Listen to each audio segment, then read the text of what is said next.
जय जगन्नाथ सांग मैंने आपण पुणी थे स्वागत कर गोटे नुआ भिडियो सहित मोर YouTube channel Odia education vibes को।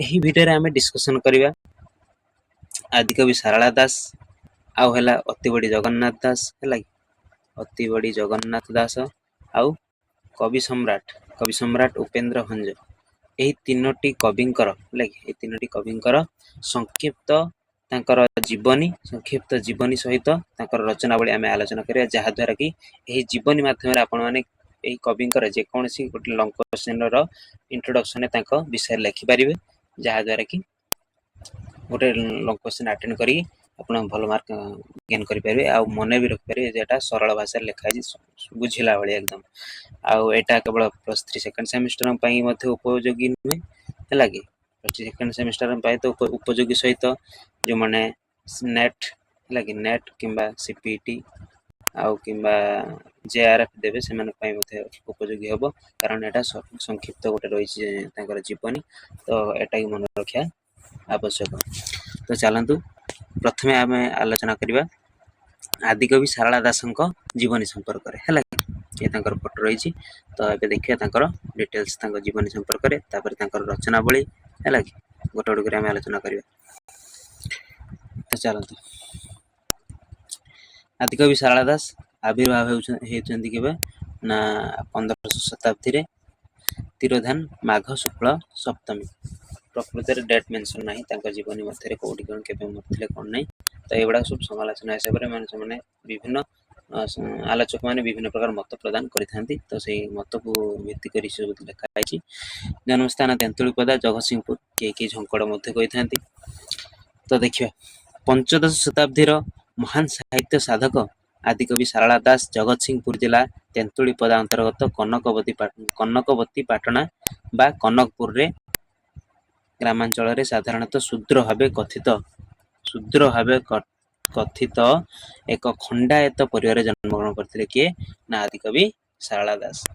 तांकर समस्त कर्म धर्म साहित्य और संस्कार मुनि तथा साधक श्रेणी होइथिबारु तांको काव्य साधना संतुष्ट होई पुरी मुक्ति मंडपर पंडित माने सारला दास को शूद्र मुनि उपाधि भूषित करथिले। शूद्र मुनि उपाधि भूषित किए मान करथिले ना पुरी मुक्ति मंडपर पंडित माने से ओडिया भाषा साहित्य रचनार भित्तिभूमि स्थापन करथिले बोली विचार करा जाई तांको आदिकवि बोली मध्य कहैताए। ओडिया साहित्य प्रथम मूलदुआ पकईथिले किए ना आमर आदिकवि सारला दास। ता पूर्व हुए तो प्राक सारला साहित्य ता पूर्व साहित्य नाथ साहित्य आमर चर्चा साहित्य लिखाई किंतु सेटा प्रकृतर आमर मार्जित भाषा साहित्य भाषा लिखा जाए ना सेटा अपभ्रंश भाषा लिखाई है से शुद्ध साहित्य भाषा माने रचना बोली ना तो प्रथम आदि साहित्य बा आदि कवि भाव क्या ना आदिकवि सारला दास को है से आदि कवि बोली कह जनश्रुति अनुसार तांकर प्रकृत नाम था सिद्धेश्वर परिड़ा। जनश्रुति में लोक मान कहवा अनुसार प्रकृत नाम था सिद्धेश्वर परिड़ा। प्रारंभिक अवस्था विशेष ज्ञान नथिले मध्य परवर्ती काल रे निजर साधना और भक्ति जो झंकड़वासिनी देवी सारला बर पाई काव्य साधन मनोनिवेश करते एवं निजक सारला दास बोली परिचित कराई। प्रारंभिक पर्याय प्रथमतः विशेष ज्ञान नाता माँ सारला को उपासना करी आउ से ज्ञान अर्जन करते ज्ञान अर्जन कर साहित्य क्षेत्र में निज प्रयोग करते से ज्ञान को एवं सारला कृपा कर मनोनिवेश कर काव्य साधन तो से निजर नाम से बदलाई सिद्धेश्वर परिड़ा रूपांतरित होते सारला दास नाम है। माँ मंदिर प्रतिदिन पढ़ा जाऊा संस्कृत महाभारत शुणी शुणी साधारण लोकंर बोधगम्य है बड़ी सरल कथित भाषा से ओडिया महाभारत रचना करते किए ना आदिकवि सारला दास। एथिरे मूल महाभारतर भाव समान रही ही पारदर्शिता कारण निज मनर अनेक कहानी जोड़ी कालिदास रघुवंश अनुरूप यह अति मौलिक एवं उच्च कोटीर रूप दे पारी थिले। गजपति कपिलेन्द्र देवଙ୍କ राजत्व काल से महाभारत रचना करथिया जणाए।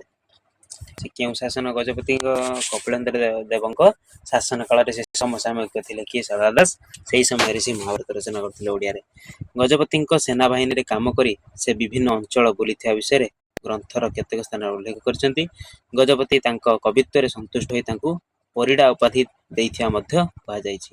ପରବର୍ତ୍ତୀ ଅବସ୍ଥାରେ ତାଙ୍କ ବଂଶଧର ମାନେ ସେହି ପରିଡ଼ା ଉପାଧିକୁ ପରିଜା ବୋଲି ବ୍ୟବହାର କରି ଆସୁଛନ୍ତି। ଶାରଳା ଦାସଙ୍କ ନାମାନୁଯାୟୀ ଝଙ୍କଡ଼ର ଉତ୍ତର ପଶ୍ଚିମରେ ଶାରଳା ନାମରେ ଗୋଟିଏ ଗ୍ରାମ ବସିଥିଲା। ସେ ଗ୍ରାମ ବର୍ତ୍ତମାନ ବଡ଼ ଶାରଳା ନାମରେ ଜଣାଶୁଣା।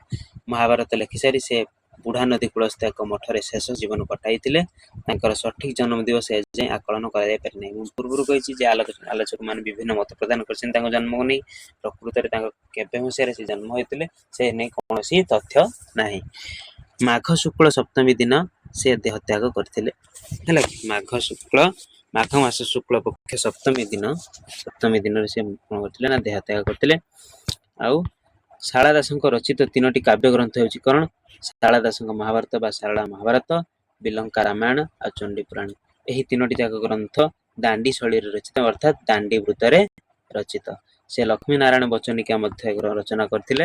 ତାଙ୍କର ଯୋଉ କେତୋଟି ରଚନା ସମ୍ପର୍କରେ ସେ ତାଙ୍କର ଚଣ୍ଡୀ ପୁରାଣ ବା ଦେବୀ ଭାଗବତ, ହେଲା, ଚଣ୍ଡୀ ପୁରାଣକୁ ଅନ୍ୟ ନାମ ହେଉଛି ଦେବୀ ଭାଗବତ। ସେ ଚଣ୍ଡୀ ପୁରାଣ ଗ୍ରନ୍ଥରେ ସେ ଲେଖିଛନ୍ତି ତାଙ୍କର ରଚନା ଗୁଡ଼ିକ ସମ୍ପର୍କରେ। ପ୍ରଥମେ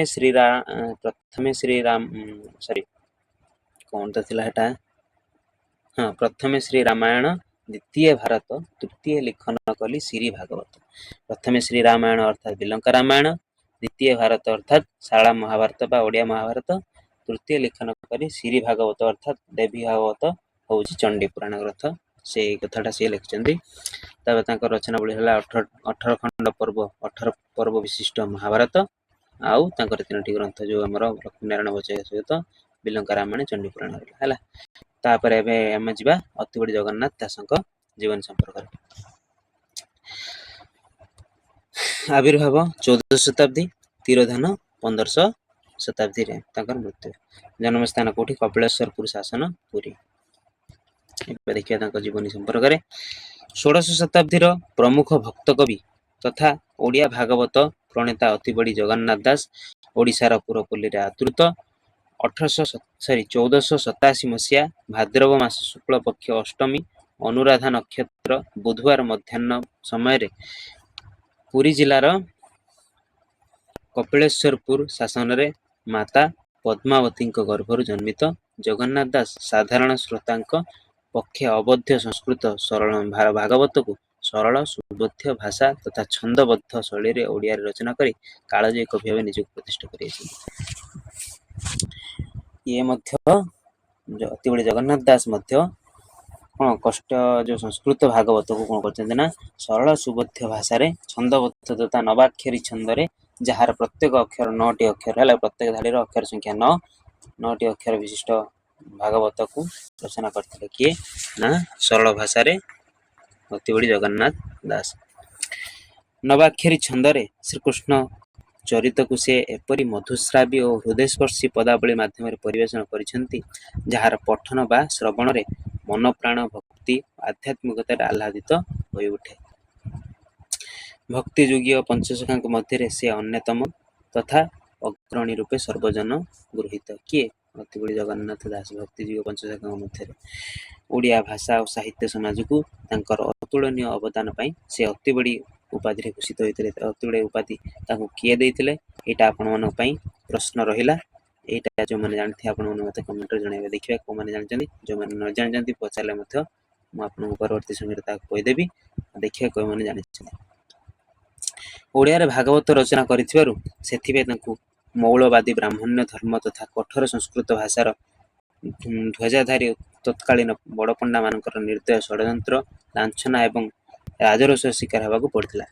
ଯେହେତୁ ପଣ୍ଡିତ ମାନେ ଯେଉଁମାନେ ଥିଲେ, ବଡ଼ପଣ୍ଡା ମାନେ, ସେମାନେ ସଂସ୍କୃତ ପଢ଼ିବାକୁ ଭଲ ପାଉଥିଲେ ନା। ଏମାନେ କଣ କରୁଥିଲେ ନା, ଜଗନ୍ନାଥ ଦାସ କଣ କରିଥିଲେ ନା, ସେ ସଂସ୍କୃତ ଯୋଉ ଦୁର୍ବୋଧ୍ୟ ଭାଷାକୁ ସରଳ ଭାଷାରେ ଯେହେତୁ ରୂପାନ୍ତରିତ କରିଥିଲେ ଭାଗବତକୁ, ତ ସେମାନେ କଣ କରୁଥିଲେ, ଏଙ୍କ ଉପରେ ଟିକେ ঈର୍ଷା କରି ରାଗି ଜଳି ଯାଇଥିଲେ। ଆଉ ଜଳି ସେମାନଙ୍କୁ ଲାଞ୍ଛନା ତଥା ଷଡ଼ଯନ୍ତ୍ର ଏଙ୍କ ଉପରେ କରିଥିଲେ। ପିତା ହେଉଛନ୍ତି ଭଗବାନ ଦାସ। ଜଗନ୍ନାଥ ଦାସଙ୍କ ପିତାଙ୍କ ନାମ ହେଉଛନ୍ତି ଭଗବାନ ଦାସ। ପ୍ରତ୍ୟକ୍ଷ ତତ୍ତ୍ୱାବଧାନରେ ଜଗନ୍ନାଥ ବାଲ୍ୟକାଳରୁ ଅମରକୋଷ ଅଭିଧାନ, ଜଗନ୍ନାଥ ଦାସ କଣ କରିଥିଲେ ନା ଛୋଟବେଳୁ ଅମରକୋଷ ଅଭିଧାନ ତଥା ବେଦ ସଂହିତା ମାନ କଣ୍ଠସ୍ଥ କରିଥିଲେ। ମାତୃଭକ୍ତିର ଶ୍ରେଷ୍ଠ ନିଦର୍ଶନ ସ୍ୱରୂପ ସେ ସଂସ୍କୃତ ଭାଗବତକୁ ଓଡ଼ିଆରେ ରଚନା କରି ଓଡ଼ିଆ ସାହିତ୍ୟ ଇତିହାସରେ ମୌଳିକତାର ଏକ ଅନନ୍ୟ ଦୃଷ୍ଟାନ୍ତ ସୃଷ୍ଟି କରିପାରିଛନ୍ତି। ତାଙ୍କ ରଚନାବଳୀ ଗୁଡ଼ିକ ଏଠି ତ ଅଳ୍ପ ଦିଆଯାଇଛି, ତାଙ୍କର ଆହୁରି ରଚନାବଳୀ ଅଛି। ଓଡ଼ିଆ ସାହିତ୍ୟର ଇତିହାସ ଯାଇକି ଦେଖିଲେ ଆପଣମାନେ ଜାଣିପାରିବେ। ଗୁପ୍ତ ଭାଗବତ, ଦାରୁବ୍ରହ୍ମ ଗୀତା, ଗୁଣ୍ଡିଚା ବିଜେ, ଶୈବାଗମ ଭାଗବତ, 16 ଚୌପଦୀ, ଅର୍ଥ କୋଇଲି, ତୁଳାଭିଣା ପ୍ରଭୃତି ଅନେକ ଯୁଗୋପଯୋଗୀ ମାର୍ଗଦର୍ଶୀ କୃତି ପାଇଁ ତାଙ୍କ ନାମ ଯୁଗ ଯୁଗ ପାଇଁ ଭାଷା ସାହିତ୍ୟ ଇତିହାସରେ ସ୍ୱର୍ଣ୍ଣାକ୍ଷରରେ ଲିପିବଦ୍ଧ ହୋଇ ରହିବ। ଦ୍ୱାଦଶ ସ୍କନ୍ଦ ବିଶିଷ୍ଟ ହେଲା କି ଦ୍ୱାଦଶ ସ୍କନ୍ଦ ବିଶିଷ୍ଟ ବା 12 ସ୍କନ୍ଦ ବିଶିଷ୍ଟ ଅଗଣିତ ଅଳଙ୍କାର ଏବଂ ଅନନ୍ତ ଉପମାରେ ପରିପୂର୍ଣ୍ଣ ଶ୍ରୀମଦ୍ ଭାଗବତ ରଚନା ପାଇଁ ସମଗ୍ର ଓଡ଼ିଆ ସାହିତ୍ୟ ସମାଜ ତଥା ଓଡ଼ିଶାର କୋଟି କୋଟି ନରନାରୀ ଜଗନ୍ନାଥ ଦାସଙ୍କ ନିକଟରେ ଚିରଋଣୀ ହୋଇ ରହିବେ। ଦ୍ୱାଦଶ ସ୍କନ୍ଦ ବିଶିଷ୍ଟ ହେଲା କି ତାଙ୍କ ରଚନାବଳୀ ମଧ୍ୟରେ ଶ୍ରୀମଦ୍ ଭଗବତ ଗୀତା ରହିଛି, ଆଉ କବିତା ସଂକଳନ ଅର୍ଥ କୋଇଲି ହେଲା କି ଆହୁରି ବିଭିନ୍ନ ତାଙ୍କ ରଚନା ଗୁଡ଼ା ରହିଛି। ତୁଳାଭିଣା ହେଲା ବିଭିନ୍ନ ପ୍ରକାର ରଚନା ରହିଛି। ଓଡ଼ିଆ ସାହିତ୍ୟର ଇତିହାସ ସୁରେନ୍ଦ୍ର ମହାରଣା ସାରଙ୍କର ଦେଖିଲେ ମିଳିପାରିବ, ନହେଲେ ଆପଣମାନେ ଯାଇକି ପ୍ରେମାନନ୍ଦ ମହାପାତ୍ର ସାରଙ୍କର ତାଙ୍କର ବି ବହିରେ ଦେଖିପାରିବେ। ଜଗନ୍ନାଥ ଓଡ଼ିଆ ସାହିତ୍ୟ ଇତିହାସର ପଞ୍ଚସଖାଙ୍କ ବିଷୟରେ ସବୁ ଅଛି ତା ଭିତରେ ବିଶେଷ।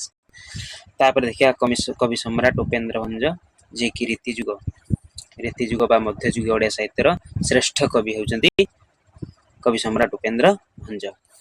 ବିଖ୍ୟାତ ଆଳଙ୍କାରିକ ହେଲା କହିଦେବ ନା ଅଞ୍ଚଳ ହେଲା। ଆବିର୍ଭାବ 16ଶ ଶତାବ୍ଦୀ, ତିରୋଧାନ 17ଶ ଶତାବ୍ଦୀ। ସ୍ଥାନ ହେଉଛନ୍ତି ଜନ୍ମସ୍ଥାନ ହେଉଛି ଘୁମୁସର, ଗଞ୍ଜାମ ରାଜ ଦରବାର ହେଲା ଘୁମୁସର ରାଜବଂଶର ସେ ଜଣେ ବ୍ୟକ୍ତି ବା କବି। ସପ୍ତଦଶ ଅଷ୍ଟାଦଶ ଶତାବ୍ଦୀ ରୀତିଯୁଗର ଶ୍ରେଷ୍ଠ ସାହିତ୍ୟ ସାଧକ ହେଉଛନ୍ତି କବି ସମ୍ରାଟ ଉପେନ୍ଦ୍ର ଭଞ୍ଜ। ସେ ହେଉଛନ୍ତି ଶ୍ରେଷ୍ଠ ସାଧକ ରୀତିଯୁଗର। ରାଜବଂଶରେ ଜାତ ହୋଇ ମଧ୍ୟ ସେ ସଦାସର୍ବଦା ସମସ୍ତ ପ୍ରକାର ରାଜକୀୟ ବିଳାସ ବ୍ୟସନରୁ ଦୂରରେ ରହି ସାହିତ୍ୟ ସାଧନାକୁ ଜୀବନର ଏକମାତ୍ର ବ୍ରତ ରୂପେ ଗ୍ରହଣ କରି ନେଇଥିଲେ। ସେ ରାଜ ପରିବାରରେ ଜନ୍ମ ହୋଇଥିଲେ ମଧ୍ୟ ହେଲା କି କିନ୍ତୁ ସେ ରାଜ ସୁଖରୁ ନିଜକୁ ଦୂରରେ ରଖି ସାହିତ୍ୟ ସାଧନାରେ ନିଜକୁ ନିୟୋଜିତ ରଖିଥିଲେ। ରଘୁନାଥ ବିଳାସ, ତ୍ରିପୁର ସୁନ୍ଦରୀ, ଇଚ୍ଛାବତୀ, ମଦନ ମଞ୍ଜରୀ ଆଦି କାବ୍ୟ ସମ୍ଭାର ରଚୟିତା ଶ୍ରୀ ପ୍ରତାପ ଧନଞ୍ଜୟ ଭଞ୍ଜଙ୍କର ସେ ଥିଲେ ସୁଯୋଗ୍ୟ ରୂପତ୍ର ଅର୍ଥାତ୍ ତାଙ୍କର ନାତି ଥିଲେ କିଏ? ଉପେନ୍ଦ୍ର ଭଞ୍ଜ, ଧନଞ୍ଜୟ ଭଞ୍ଜଙ୍କର ନାତି ଥିଲେ। ଯିଏ ଧନଞ୍ଜୟ ଭଞ୍ଜ ଲେଖିଥିଲେ କ'ଣ ନା ରଘୁନାଥ ବିଳାସ, ତ୍ରିପୁର ସୁନ୍ଦରୀ, ଇଚ୍ଛାବତୀ, ମଦନ ମଞ୍ଜରୀ ଆଦି କାବ୍ୟ ଲେଖିଥିଲେ କିଏ ନା ଧନଞ୍ଜୟ ଭଞ୍ଜ। ସେଇ ଧନଞ୍ଜୟ ଭଞ୍ଜଙ୍କର ଏକମାତ୍ର ତ ନୁହେଁ, ତାଙ୍କର ଜଣେ ସୁଯୋଗ୍ୟ ପ୍ରପୌତ୍ର ଅର୍ଥାତ୍ ନାତି ଥିଲେ କିଏ ନା ଉପେନ୍ଦ୍ର ଭଞ୍ଜ। ଆଧୁନିକ ଗଞ୍ଜାମ ଜିଲ୍ଲା ଅନ୍ତର୍ଗତ ତତ୍କାଳୀନ ଘୁମୁସର ରାଜ୍ୟାଧିପତି ନୀଳକଣ୍ଠ ଭଞ୍ଜ ତଥା ରାଣୀ ମନ୍ଦା ଦେବୀଙ୍କ ଔରସରୁ ଉପେନ୍ଦ୍ର ଭଞ୍ଜ କୁଲାଡ଼ଗଡ଼ଠାରେ ଜନ୍ମଗ୍ରହଣ କରିଥିଲେ। ଆଚ୍ଛା, ତାଙ୍କ ପିତା ଥିଲେ ନୀଳକଣ୍ଠ ଭଞ୍ଜ, ମାତା ଥିବେ ମନ୍ଦା ଦେବୀ। ସେ ଦୁଇ ଜଣଙ୍କ ଔରସରୁ ସେ କୁଲାଡ଼ଗଡ଼ଠାରେ ଜନ୍ମଗ୍ରହଣ କରିଥିଲେ ଉପେନ୍ଦ୍ର ଭଞ୍ଜ। ନିଜର ଅଦମ୍ୟ ପ୍ରଚେଷ୍ଟା, ଅନନ୍ୟ ଲିଖନ ଶୈଳୀ, ଗଭୀର ଭାଷା ଜ୍ଞାନ, ଉପମା ଅଳଙ୍କାରର ଚାତୁର୍ଯ୍ୟପୂର୍ଣ୍ଣ ବିନିଯୋଗ ମାଧ୍ୟମରେ ଅନବଦ୍ୟ କାବ୍ୟମାନ ରଚନା କରି ସେ କବି ସମ୍ରାଟ ଉପାଧିରେ ଭୂଷିତ ହୋଇଥିଲେ। ବାଲ୍ୟକାଳରୁ ସାହିତ୍ୟ ପ୍ରତି ପ୍ରଗାଢ଼ ରୁଚି, ରାଜଦରବାରରେ ନିୟମିତ କବିତା ପାଠ ଓ ସାହିତ୍ୟ ଆଲୋଚନା ତଥା ପ୍ରସିଦ୍ଧ ରାମତାରକା ମନ୍ତ୍ର ହେଲା ସେ ରାମତାରକା ମନ୍ତ୍ରରେ ସାଧନା କରି ସେ ସିଦ୍ଧି ଲାଭ କରିଥିଲେ କି ନା କବି ସମ୍ରାଟ ଉପେନ୍ଦ୍ର ଭଞ୍ଜ। ସେ ଲେଖିଛନ୍ତି ତାଙ୍କ କାବ୍ୟରେ ରାମତାରକା ମନ୍ତ୍ର ପ୍ରସାଦେ ମୋହର କବିପଣ ଉଦୟ, ଅର୍ଥାତ୍ ରାମତାରକା ମନ୍ତ୍ରକୁ ସେ ସାଧନା କରି ସିଦ୍ଧି କରି ତାଙ୍କର କବିତ୍ୱପଣ ଜାତ ହେଇଛି ବୋଲି ସେ ନିଜେ ସ୍ୱୀକାର କରିଛନ୍ତି ତାଙ୍କ ରଚନାରେ। ସାଧନାର ପରିଣତି ସ୍ୱରୂପ ଓଡ଼ିଆ ସାହିତ୍ୟ କ୍ଷେତ୍ରକୁ ତାଙ୍କ ଅତୁଳନୀୟ ଅବଦାନ ଉପେନ୍ଦ୍ର ଭଞ୍ଜଙ୍କୁ କେବଳ ଜଣେ କାଳଜୟୀ କାବ୍ୟସ୍ରଷ୍ଟା ନୁହେଁ, ଜଣେ ଯୁଗ ପ୍ରବର୍ତ୍ତକ ଭାବେ ପରିଚିତ କରାଇ ପାରିଛି। କାହାକୁ? ଉପେନ୍ଦ୍ର ଭଞ୍ଜଙ୍କୁ। ଓଡ଼ିଆ ସାହିତ୍ୟ ଇତିହାସରେ ତାଙ୍କ କାବ୍ୟ କାଳକୁ ଭଞ୍ଜ ଯୁଗ ରୂପେ ଅଭିହିତ କରାଯାଇଛି। ସଂସ୍କୃତ ଅର୍ଥାତ୍ ତାଙ୍କ ନାମ ଅନୁସାରେ ତାଙ୍କ ଭଞ୍ଜ ଯୁଗ ରୂପେ ମଧ୍ୟ ଭଞ୍ଜ ଯୁଗ କୁହାଯାଏ, ରୀତି ଯୁଗ କୁହାଯାଏ, ହେଲା କି କାବ୍ୟ ଯୁଗ ମଧ୍ୟ କୁହାଯାଏ। ସଂସ୍କୃତ ସାହିତ୍ୟର ଗଭୀର ଅଧ୍ୟୟନ ସହ ଉପେନ୍ଦ୍ର ଭଞ୍ଜ ଅମରକୋଷ, ତ୍ରିକାଣ୍ଡ କୋଷ, ମେଦିନୀ କୋଷ, ଆମୋଦୀ ଅଭିଧାନ କଣ୍ଠସ୍ଥ କରିପାରିଥିଲେ। କୁହାଯାଏ ତାଙ୍କ ବିଦୁଷୀ ପତ୍ନୀ ଭଞ୍ଜଙ୍କ କାବ୍ୟ ସାଧନାର ପୃଷ୍ଠଭୂମିରେ ରହି ପ୍ରେରଣାର ଉତ୍ସ ଭାବେ କାର୍ଯ୍ୟ କରିଥିଲେ। ଫଳସ୍ୱରୂପ ସେ ଲାବଣ୍ୟବତୀ, ବୈଦେହୀ ବିଳାସ, କୋଟି ବ୍ରହ୍ମାଣ୍ଡ ସୁନ୍ଦରୀ ପରି ଅଗଣିତ ଦୁର୍ମୂଲ୍ୟ ଗ୍ରନ୍ଥ ଉପହାର ଦେଇ ଓଡ଼ିଆ ସାହିତ୍ୟ ଭଣ୍ଡାରକୁ ସମୃଦ୍ଧ କରିପାରିଛନ୍ତି। କିଏ? ନା କବି ସମ୍ରାଟ ଉପେନ୍ଦ୍ର ଭଞ୍ଜ, ଯେ ଯୁଗେ ଯୁଗେ କାଳଜୟୀ। ତାଙ୍କ ରଚିତ ଗୀତାଭିଧାନ ଏକ ଦୁର୍ମୂଲ୍ୟ କୃତି। ଗୀତାଭିଧାନ ଓଡ଼ିଆ ସାହିତ୍ୟର ପ୍ରଥମ ଅଭିଧାନ ହେଉଛି ଗୀତାଭିଧାନ। କାବ୍ୟକଳା ଓ ସାହିତ୍ୟିକ ମାନ ଦୃଷ୍ଟିରୁ ଭଞ୍ଜ ରଚିତ ଉଚ୍ଚକୋଟୀର ସାହିତ୍ୟ ସମଗ୍ର ବିଶ୍ୱରେ ବିରଳ କହିଲେ ଅତ୍ୟୁକ୍ତି ହେବ ନାହିଁ। ସମଗ୍ର ବିଶ୍ୱରେ ବିରଳ, ଏଭଳିଆ ସାହିତ୍ୟ କିଏ ରଚନା କରିପାରିବେ ମଧ୍ୟ ନାହିଁ। ତାଙ୍କ ରଚନାବଳୀ ଗୁଡ଼ିକ ଦେଖିବା। ଏଥିରେ ଅଳ୍ପ ଅଳ୍ପ ଦିଆଯାଇଛି, ତ ଓଡ଼ିଆ ସାହିତ୍ୟ ଇତିହାସ ଦେଖିନେବେ। ସୁଭଦ୍ରା ପରିଣୟ, ପବନାର ସତରଙ୍ଗ, ଲାବଣ୍ୟବତୀ, ରସିକ ହାରାବଳୀ, ବୈଦେହୀ ବିଳାସର ଚତୁର୍ଥ ଖଣ୍ଡ ଦିଆଯାଇଛି। ଭୂପତି ଚଉତିଶା ହେଲା, ଭୂପତି ଚଉତିଶା। ଆଉ ରହିଛି ଆମର କବିତା ଭିତରେ ଅଛି ଗୀତାଭିଧାନ, ସୁବର୍ଣ୍ଣରେଖା, ଦଶପୋଇ। ଗୀତି କବିତା ସଂକଳନ ହେଉଛି ଛଟିକ ଯମକ ରାଜ ଚଉତିଶା, ଏକାଙ୍କିକା ବଜାର ବୋଲି ଆଦି ତାଙ୍କର ରଚନାବଳୀ ରହିଛି ହେଲା। ତ ଇଏ ଥିଲା ଆମର ତିନି ଜଣଙ୍କ ମୁଖ୍ୟ କବିଙ୍କର ଜୀବନୀ ସହିତ ତାଙ୍କର ସଂକ୍ଷିପ୍ତ ଜୀବନୀ ସହିତ ତାଙ୍କର ସଂକ୍ଷିପ୍ତ ରଚନାବଳୀ। ଆଉ ଭିଡ଼ିଓଟି ଯଦି ଭଲ ଲାଗିଥିବ ଆପଣମାନେ ନିଜର ମତାମତ କମେଣ୍ଟ ମାଧ୍ୟମରେ ଜଣାଇବେ। ଆଉ ଭିଡ଼ିଓଟି ଯେଉଁମାନେ ଶେଷ ପର୍ଯ୍ୟନ୍ତ ଦେଖିଥିବେ ସେମାନଙ୍କୁ ବହୁତ ବହୁତ ଧନ୍ୟବାଦ। ଜୟ ଜଗନ୍ନାଥ, ବନ୍ଦେ ଉତ୍କଳ ଜନନୀ। ଏଇଠି ଭିଡ଼ିଓଟି ଏଣ୍ଡ କରିବା। ଦେନ୍ ନେକ୍ସଟ ଭିଡ଼ିଓରେ ଆମେ ଯାହା ବି ଜୀବନୀ ଉପରେ ଚାହୁଁଛନ୍ତି ତା ଜୀବନୀ ସମ୍ପର୍କରେ ଆମେ ଆଲୋଚନା କରିପାରିବା। ତ ଏଇଠି ଭିଡ଼ିଓଟି ଏଣ୍ଡ କରିବା। ଜୟ ଜଗନ୍ନାଥ, ବନ୍ଦେ ଉତ୍କଳ ଜନନୀ।